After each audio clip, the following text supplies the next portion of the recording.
What's going on, guys? Michael here at 3D Print Everything, and as I'm writing a response to this comment here, I'm just kind of thinking that, hey, maybe more people would like to hear this answer than the people who may go into the comments to find it, and this answer is going to get kind of wordy, so let's see, pattyabob.com. Let's read off your question here, and I will answer it for you. Hi, great, amazing video, amazing farm you have in a small space. Have you had any issues with the air in that small room while you're printing? I mean, how safe is it? As an old asthmatic, I worry about air quality and like to breathe. If you've not had any issues with air quality, please let me know so I can save some money by not following my idea to build a separate room with a large industrial fan for inflow and outflow of air movement. Finally, do the printers make a lot of heat in the room, and did you need to run a separate circuit for the current? Alright, so all great questions and questions that I have answers for. So one, as I'm saying in my response here, after 3 weeks I noticed a slight bit of dust starting to land on the machines, which annoys me because I have 3 air filters upstairs and 2 air filters up here. I specifically got this one because it's a HEPA filter, and I liked the front of it because it kind of looks like a speaker, but it sucks from both sides, outputs out the top. Low noise, I can still hear it though on full speed. Same with this one, on full speed you can hear it. This is a Conway Air Mega. I highly recommend the Conways. They are excellent air filters. HEPA filters, well, pre-filters that you can clean. They will help with the air quality. Now, a thing that a lot of people don't like to talk about is these 3D printers do create microplastics that get in the air. Now, just as well, you know, there's a lot of things that cause dust. If you're in there working with your 3D printer and you scratch your head, you're going to get some dandruff, some skin, you know, everywhere.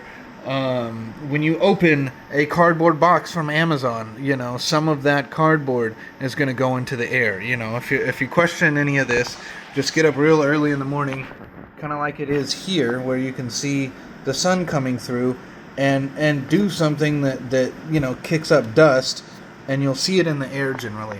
You can also take a very high-powered light, a high-powered flashlight or something, put that in the air, rub it on stuff. You'll see the dust. It's a little unavoidable.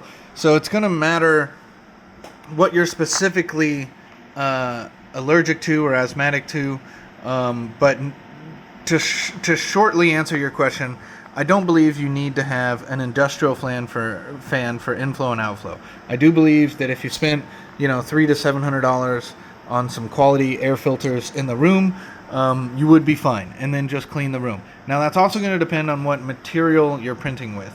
PLA, PETG, TPU, polycarbonate, from my understanding, generally do not off-gas gases that are bad for you. But ABS, ASA, and I think there's a couple others, they will. You know, if you're just printing 1 or 2 machines, and you're going to do 1 or 2 ASA prints, and you're not going to be in the room while they're printing, you know, you're probably fine. They do have a filter on the inside of the machines too, so as far as the printing goes, it is you know, supposed to help. But you know, when I've got 20 of those in there and I'm printing things, you know, I'm not really smelling anything, and I don't notice any asthmatic problems on my end. I don't have asthma, but you know, I don't notice any issues there. But I do care about not getting you know, I don't want to fill my lungs with stuff. Now, you know, to be fair, I've had this printer or this setup in here for, you know, what, more than a month now, and I'm only just now getting a little bit of dust on stuff, and that's with the 2 air filters down here. The P1S's do have a small carbon filter, but it's not a HEPA filter. But yeah, I think your air quality, in short, is going to be fine if you just put some extra air filters in there and don't mind the continuous energy burn that they will cause, which should be minimal, but still significant if you just leave like 2 or 3 HEPA air filters on full blast. You know, maybe add 3 or 4 and put them on medium, and you don't have to hear them. So highly recommend that rather than going, yeah, you know, because if you're doing inside and outside, the outside is dusty too. Yeah, and if you're asthmatic to pollen and stuff from the outside, certain seasons when there's going to be a lot of pollen, you might end up getting a more dusty room from having stuff come from outside in rather than just filtering what's inside. That'll also matter for your AC system and how good of a filter you have on that, and how good of an AC system it is. If you put too high of a filtration filter on your AC system, it might choke it out. I've done that before. MERV 13 and 14 air filters generally don't work well with certain air conditioning units. Do they produce a lot of heat? Yes, with PETG, these produce a fair amount of heat. The AC system here is pretty decent. I am right at its limit. When I have everything on upstairs, everything on downstairs, and the sun is coming through the window on a nice Texas day, it starts heating up in here. I set the temperature to 60 to 58 degrees, and when I come in, it's nice and cold and chilly. I start those printers up there. By midday, that room goes from 58 to 60 up to about 67. I've seen it as high as 76. When it got up to 76, I tried doing some things to better help cool the room down. What those was shutting the vents off in the bathrooms and closing the bathroom doors. So I am no longer cooling my bathrooms. Now the bathrooms still stay fairly cool, definitely cool enough. But I tried that, and that is pushing more air into the areas that I want it, and that seemed to have been enough to keep it. I haven't seen it hit 70 since I did that, but it is raising it by 7 to 10 plus degrees by having 20 machines in one room. Now the H2S's under full load, I read peak. There's a handful of misinformation on how many amps they pull and how much wattage that is. So I don't take any of my numbers for certain, but I can tell you what I'm doing and what is working. So right now I'm running PETG, heats up to 70C on the bed. That 70C on the bed gets there what seems within about 1 to 2 minutes tops, maybe around a minute or less. But it gets there fairly quick, so it is a very hot build platform, and they're putting a lot of wattage through that to make that happen quickly. But I can just barely have 3 machines on one 20 amp circuit. Now I have an industrial. Now here's where I'm going to be talking more out of my realm, but I was discussing this with my business partner. I'm running 3 of these on a on 120 amp circuit, and I have popped it before when I had like a power outage and I restarted all 3 at the same time. For whatever reason, that popped it. But if I start all 3 at the same time, it doesn't pop it. Or like in quick succession, like spacing it out by maybe 1 or 2 minutes, or not even that long, but by about 30 seconds to a minute, because I'm taking a print off, starting one, taking a print off, starting the next one, taking a print off, starting the next one. And the way it's set up there, when you look at them, heck, let's just go up there since I'm ranting for so long. What's going on is, what time is it? Because I have an appointment. Okay, I still got time. How I have it set up is I've got 1, 2, 3 on one circuit, 1, 2, 3 on one circuit, 1, 2, 3, and then I've got 1, 2, 3 on one circuit, 1, 2, 3 on one circuit. So I just did 3 like that, and then there's only 2 on that circuit. So that's how I have it set up.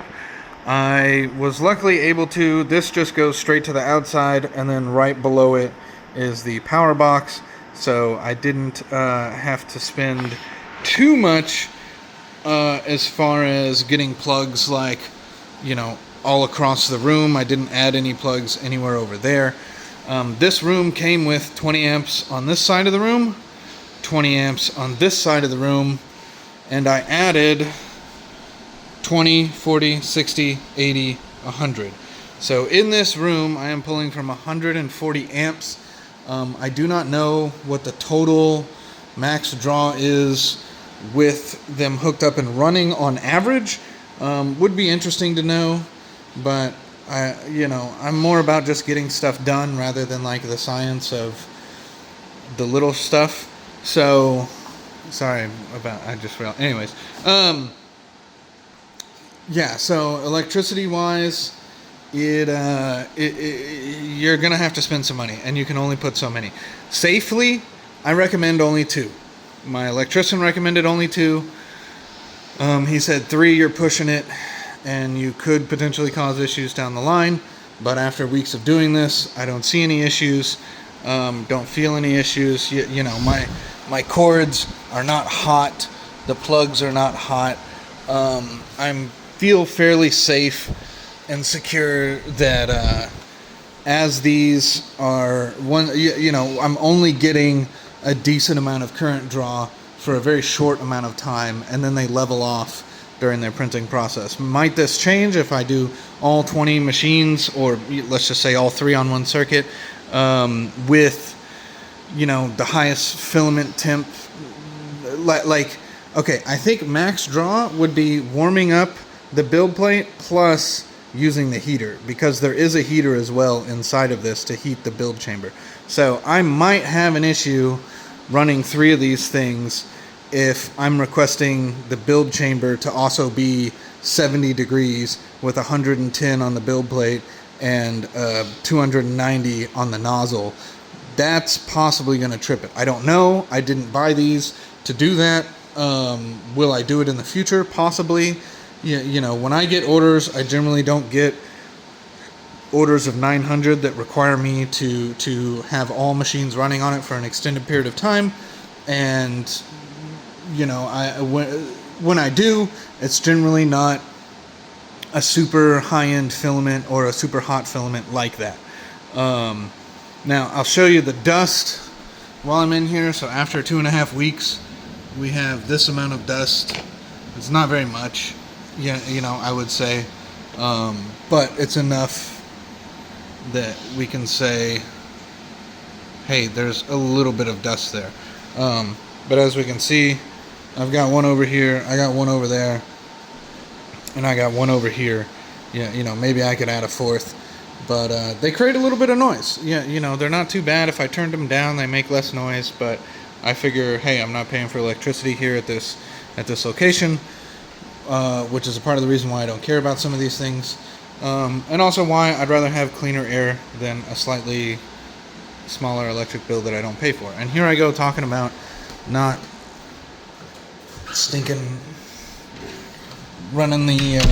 not cooling the bathroom, and my bathroom's door open. But we can see, since I walked in here, it was 60 when I came in here. It didn't quite hit 58, and we are already at 68.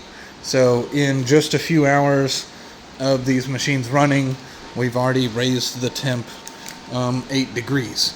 And there might be a common misconception that when you open this, the heat comes out up here.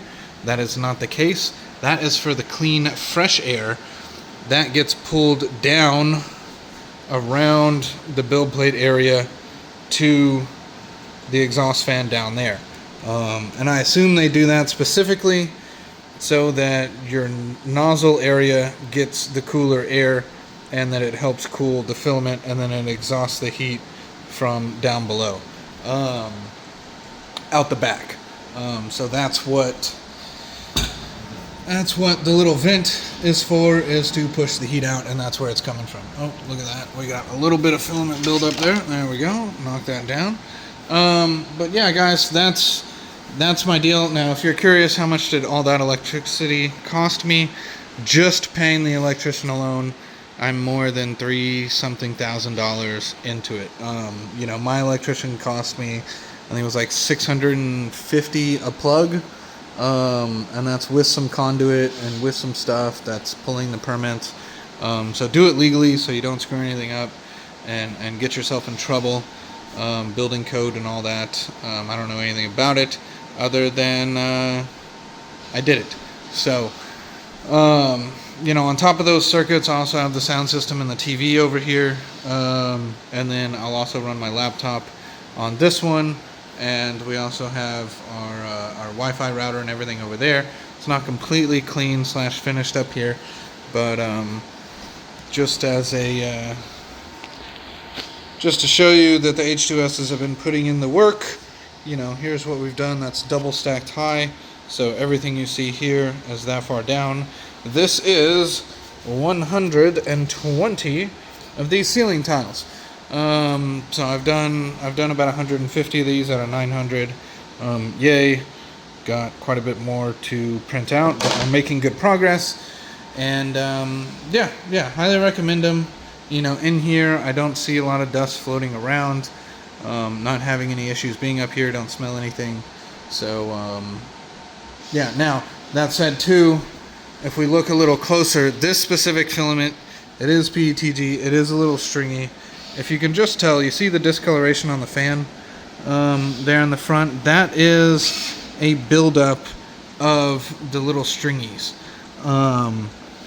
Let's see. I know that there was one over here that had more of them. Let's see. Yeah, so a little bit of these stringies do kind of get everywhere. You know, I'm looking for one that might have it more egregious. Like this one a little bit. So if you look at that nozzle, you can see those strings starting to kind of build up there. And you know, eventually I'm gonna have to come in here and clean it, probably at about 1,000 hours or so. It is going to need a cleaning. And I am just tossing some of this stuff in here so you can see kind of the dust buildup inside the machine. So the big pieces I've tossed in here, the small pieces are what's left over, but that is also getting caught up in the exhaust filter, which is what we want. You know, top of the machine looks fairly good. A little bit of dust on the rails, not too much, but these are enclosed machines with filters, so the dust can stay on the inside. We can wipe them down, lube them back up, vacuum them out, and that's more ideal. Oh, and then the last thing I was going to say is the post-processing side of things. I noticed while in a lighting situation similar to this, where the sun was coming in and it was dark on the inside, I could see a lot of dust coming off of prints that I were cleaning.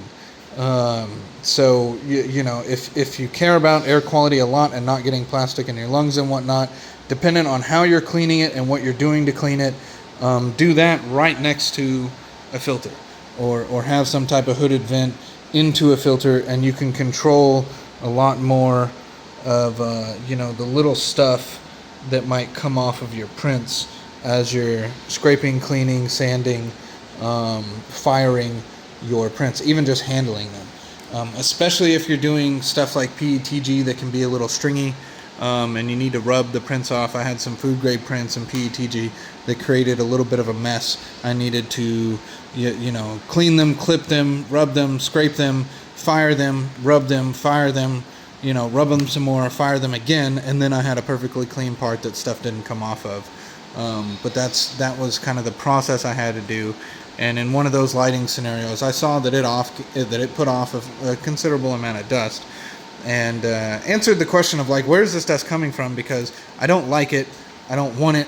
I want a rather clean, you know, environment, you know, and I do plan on continuously cleaning and keeping everything. Look, that's just from cleaning, you know, all of those. Used a torch to clean them.